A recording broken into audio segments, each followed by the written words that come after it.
हिते अव्हांखे ॿुधायूं त कश्मीर वेझो इंडस हाईवे ते बिजली जी तार मां करंट लॻण सबबि नौजवान फौत थी वियो।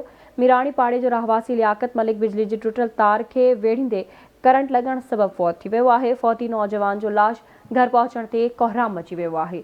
अफ़सोसनाक ख़बर आहे, असां सां शेयर करे रहिया आहियूं। कश्मीर वेझो इंडस हाईवे ते बिजली जी तार मां करंट लॻण सबबि नौजवान फौत थी वियो आहे। मीराणी पाड़े जो रहवासी लियाकत मलिक बिजली जी टुटल तार खे वेढ़ींदे करंट लॻण सबबि फौत थी वियो।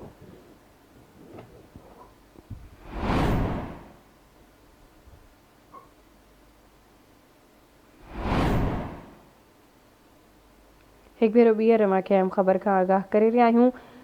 कश्मीर वेझो इंडस हाईवे ते बिजली जी तार मां करंट लॻण सबबि नौजवान फौत थी वियो आहे। मीराणी पाड़े जो रहवासी लियाकत मलिक बिजली जी टुटल तार खे वेढ़ींदे करंट लॻण सबबि फौत थी वियो। तफ़सील मालूम कंदासीं। असां सां लाइन ते मौजूदु आहे आवाज़ न्यूज़ रिपोर्टर अहमद अली सियाल। जी अहमद अली, छा तफ़सील आहिनि, आगाह कजो।